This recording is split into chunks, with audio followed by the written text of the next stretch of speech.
Kemudian ketika kesabaran dia menipis, dia memaksa diri dengan kekuatan untuk tetap bersabar.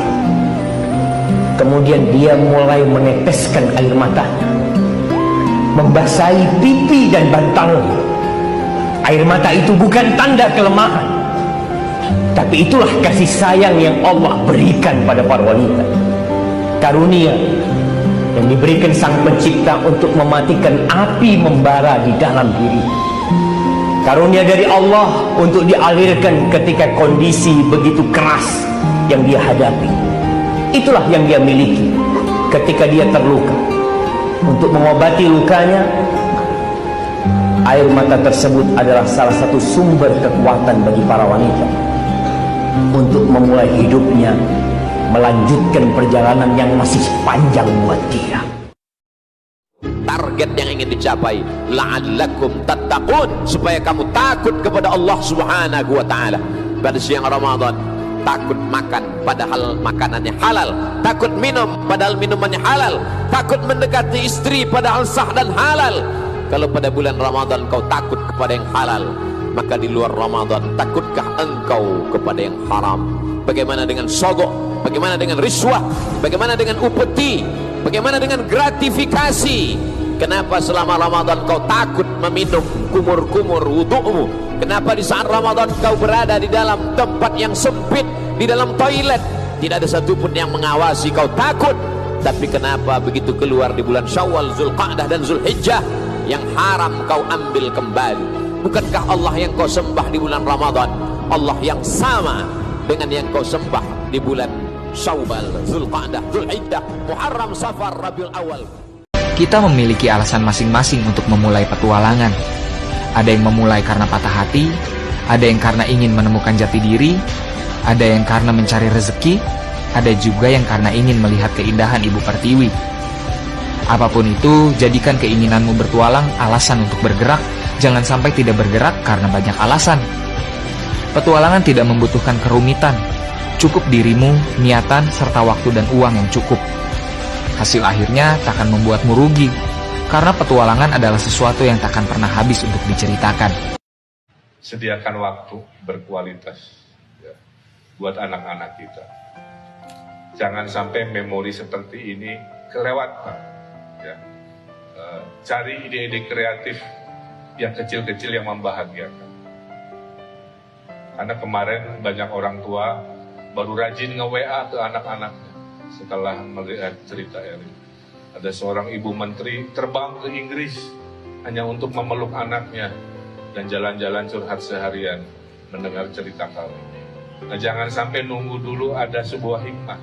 Ini pesan dari saya. Sekarang bapak-bapak, ibu-ibu yang punya anak, rayakan kelulusannya, karena syariatnya kebahagiaan itu harus dirayakan. Syariatnya kebahagiaan itu harus disebarluaskan.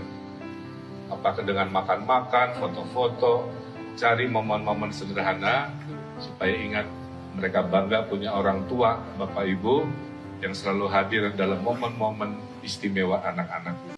Carilah uang yang sebanyak-banyaknya. Kenapa? Ini bangunan dibangun dengan uang. SPP bisa murah karena ketua yayasan banyak uang. Dosen yang 10, mahasiswa 1, kenapa bisa hidup? Karena dia punya uang. Ambil, cari uang yang sebanyak-banyaknya. Pak Uman, boleh uang cari. Tetapi kan segalanya, uang bukan segalanya. Saya setuju, uang bukan segalanya. Tetapi kenyataan hidup segalanya butuh uang. Gak mungkin beribadah haji kalau tidak punya uang. Hanya 1-2 orang yang bisa ibadah haji tanpa memiliki uang. Pak, uang itu tidak akan dibawa mati. Betul, saya setuju. Tapi tidak sedikit orang terasa mati kalau tidak punya uang.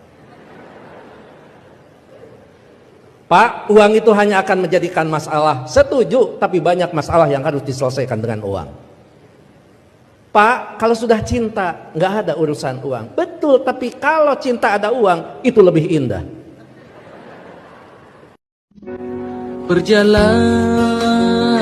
jalan-jalan, ku berjalan-jalan, jalan di jalanan. Sayang, minggu depan naik gunung yuk. Males udah gak ada hasrat apa-apa lagi buat naik gunung. Loh, kenapa? Bukannya kamu suka ya naik gunung? Nggak tahu kenapa, jenuh aja rasanya. Dulu ke gunung tujuannya mau menenangkan diri. Sekarang gunung udah rame kayak pasar.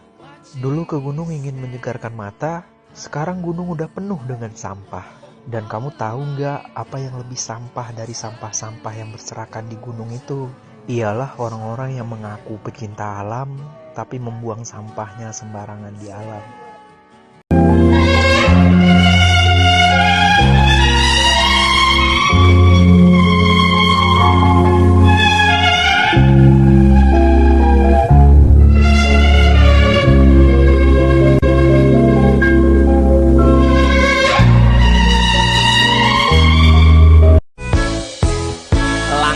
Semakin lelah berjalan menyusuri, mondar-mandir di keramaian kota.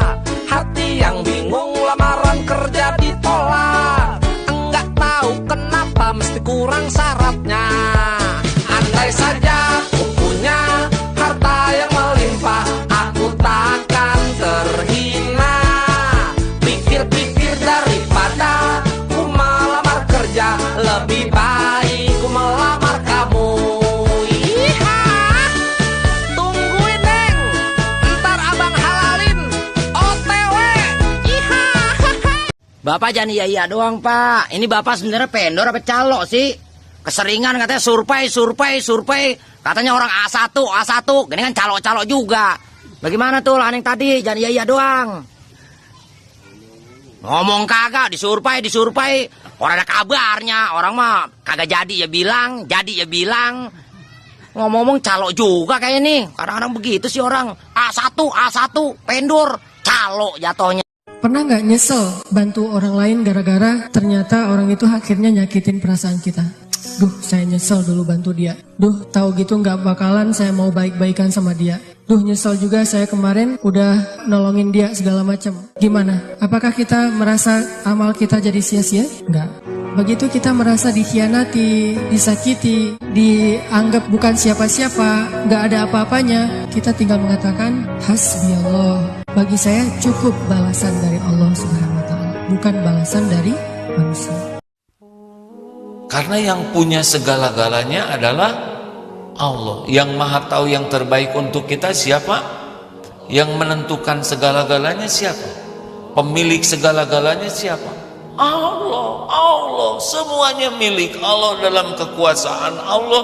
Allah yang menentukan. Kalau Allah ngasih tidak bisa dicegah, ditolak, dihalangi, tidak tertukar, tidak meleset.